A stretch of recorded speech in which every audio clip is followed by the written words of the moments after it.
Bismillahirrahmanirrahim. Assalamualaikum warahmatullahi wabarakatuh. Perkenalkan, nama saya Hilman, peserta Latsar CPNS Angkatan 63 Kelompok 2 dari instansi pemerintah Kabupaten Sumbawa Barat. Pada kesempatan kali ini, saya akan memaparkan tugas tentang manajemen aparatur sipil negara, yang dalam hal ini saya akan menjelaskan terkait tugas, fungsi, kedudukan, serta peran saya sebagai ahli pertama auditor. Namun sebelum masuk ke penjelasan terkait tugas, fungsi, kedudukan, serta peran saya sebagai ahli pertama auditor, saya akan menjelaskan terlebih dahulu terkait kedudukan, tugas pokok, dan fungsi dari unit kerja saya saat ini, yakni Inspektorat Daerah Kabupaten Sumbawa Barat.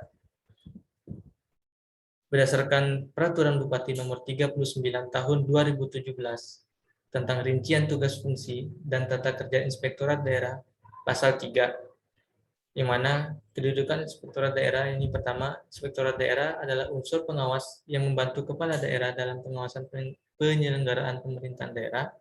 Yang kedua, Inspektorat Daerah dipimpin langsung oleh inspektur yang berkedudukan di bawah dan bertanggung jawab langsung kepada Bupati, dan secara teknis administratif mendapat pembinaan dari Sekretaris Daerah. Kemudian yang menjadi tugas pokok dari Inspektorat Daerah berdasarkan Peraturan Bupati Nomor 39 Pasal 4, yang mana Inspektorat Daerah mempunyai tugas membantu, membina, dan mengawasi pelaksanaan urusan pemerintahan yang menjadi kewenangan daerah dan tugas pembantuan oleh perangkat daerah.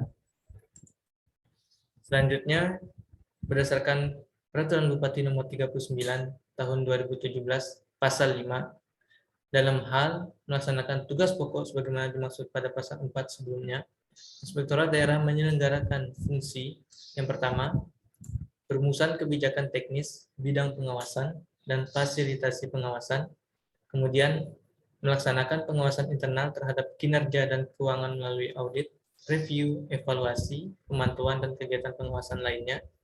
Ketiga, pelaksanaan pengawasan untuk tujuan tertentu atas penugasan Bupati. Keempat, penyusunan laporan hasil pengawasan atau LHP. Yang kelima, pelaksanaan administrasi inspektorat. Yang keenam, pelaksanaan fungsi lain yang diberikan oleh Bupati sesuai dengan tugas dan fungsinya.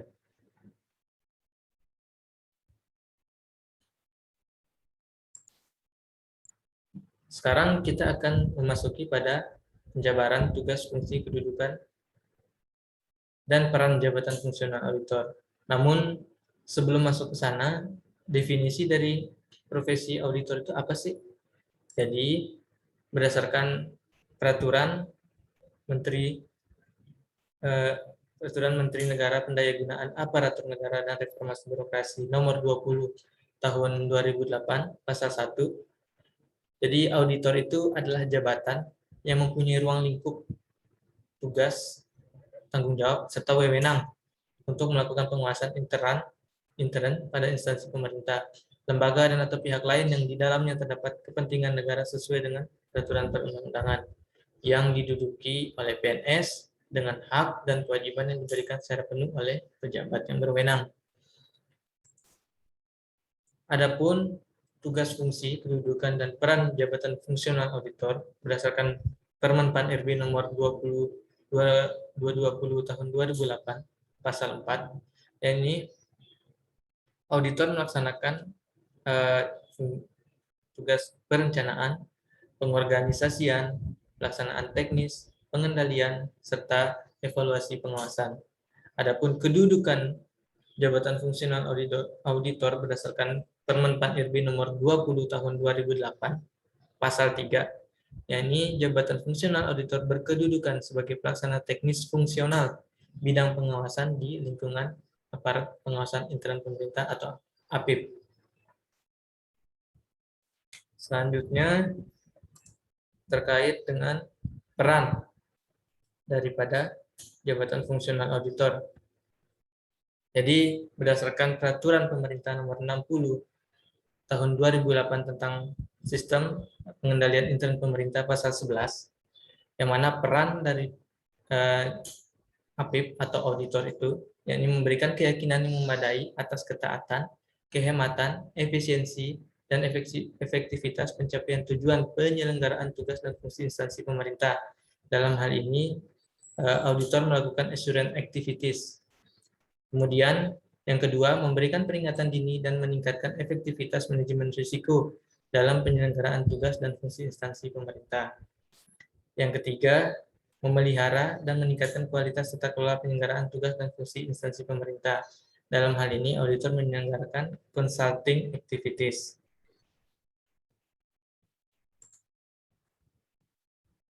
Kemudian, terkait dengan jenjang pangkat auditor ahli dan angka kreditnya, jabatan fungsional pada bab 4 tentang jenjang jabatan dan pangkat auditor pada pasal 7 tepatnya, terdiri dari jabatan auditor pertama, auditor muda, auditor madya, dan auditor utama. Yang mana auditor utama dengan pangkat penata muda golongan 3A, kemudian penata muda tingkat 1 golongan 3B. Kemudian untuk jabatan auditor muda dengan pangkat penata golongan ruang 3C dan penata tingkat 1 golongan 3D. Untuk jabatan auditor madya, pangkatnya terdiri dari pembina dengan golongan 4A, pembina tingkat 1 golongan ruang 4B, pembina utama golongan ruang 4C. Kemudian yang terakhir auditor utama dengan pangkat pembina utama madya dengan golongan ruang 4D dan pembina utama dengan golongan ruang 4E.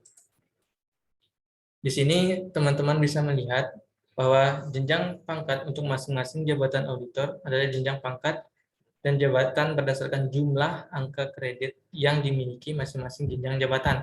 Yang mana untuk jabatan auditor ahli pertama golongan 3A, jumlah angka kredit kumulatif minimal yakni 100, kemudian golongan 3B 150, golongan jabatan ahli muda, auditor ahli muda dengan jumlah angka kredit kumulatif 200. Untuk golongan 3D, jumlah angka kredit kumulatifnya 300. Kemudian untuk jabatan auditor ahli madya, golongan 4A dengan angka kredit kumulatif minimal 400, golongan 4B 550, golongan 4C 700. Kemudian untuk yang terakhir, jabatan fungsional auditor ahli utama dengan golongan 4D dengan jumlah angka kredit kumulatif yang 850 dan golongan 4E dengan jumlah angka kredit kumulatif minimal 1050. Jadi penetapan jenjang jabatan auditor untuk pengangkatan dalam jabatan ditetapkan berdasarkan jumlah angka kredit seperti yang bisa dilihat di layar, yang dimiliki setelah ditetapkan oleh pejabat berwenang yang menetapkan angka kredit tersebut dan berdasarkan sertifikat lulus sertifikasi jabatan auditor yang dimiliki. Selanjutnya masuk pada career planning atau perencanaan karir saya 5 tahun ke depan di jabatan fungsional auditor ini, yakni target pencapaian karir 5 tahun ke depan saya itu yakni menjadi auditor ahli muda dengan keahlian khusus. Yang mana pada tahun pertama, yakni tahun 2022, pastinya lulus pendidikan dan pelatihan prajabatan golongan 3 dengan status menjadi PNS seutuhnya. Kemudian mengikuti diklat pembentukan auditor ahli pertama serta lulus ujian sertifikasi auditor ahli pertama sehingga menjadi auditor ahli pertama dengan pangkat penata muda golongan ruang 3A. Dan yang menjadi target angka kredit saya pada tahun pertama adalah 100, yang ditunjang dari unsur pengawasan seperti melaksanakan tugas-tugas pengawasan dengan kompleksitas tinggi dalam audit untuk tujuan tertentu, kemudian melaksanakan tugas-tugas pengawasan dengan kompleksitas tinggi dalam kegiatan evaluasi, melaksanakan tugas-tugas pengawasan dengan kompleksitas tinggi dengan kegiatan review. Kemudian pada tahun kedua, pada tahun ini saya masih menjadi auditor ahli pertama dengan pangkat penata muda golongan ruang 3A. Namun di tahun ini fokus saya adalah mengumpulkan angka kredit dengan mengikuti pengembangan kompetensi dari unsur pendidikan seperti mengikuti diklat pengadaan barang dan jasa dari mulai yang paling dasar, kemudian dari unsur pengawasan seperti mengikuti penugasan, yakni masukan tugas-tugas pengawasan dengan kompleksitas tinggi dalam audit tujuan tertentu, kemudian melakukan tugas-tugas pengawasan dengan kompleksitas tinggi dalam kegiatan evaluasi, kemudian melakukan tugas-tugas pengawasan dengan kompleksitas tinggi dalam kegiatan review. Kemudian yang dari unsur pengembangan profesi pengawasan bisa dengan mengikuti workshop atau pelatihan di kantor sendiri. Kemudian di tahun ketiga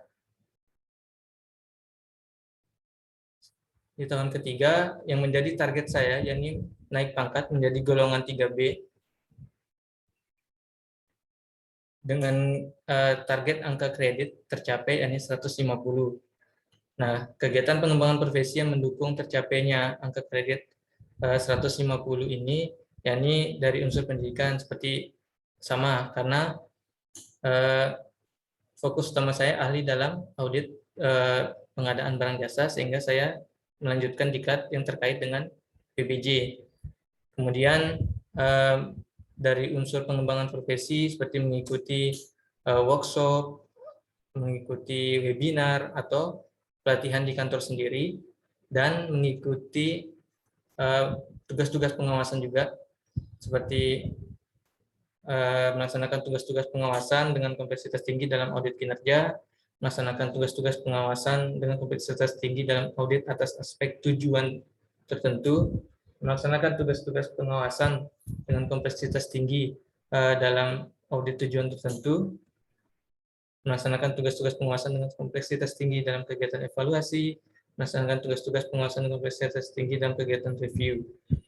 Kemudian di tahun 2025 yang menjadi target saya adalah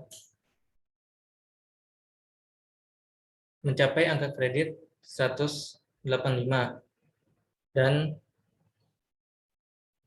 untuk menunjang itu saya tentunya melalui pengembangan profesi dengan dari unsur pendidikan, sama seperti mengikuti sertifikasi audit PBJ atau diklat yang terkait audit PBJ, kemudian melakukan penugasan pengawasan, serta mengikuti kegiatan pengembangan profesi seperti kegiatan pelatihan di kantor sendiri, webinar, atau workshop. Dan target saya di tahun 2026, yakni naik pangkat menjadi golongan C, serta lulus ujian sertifikasi auditor ahli muda.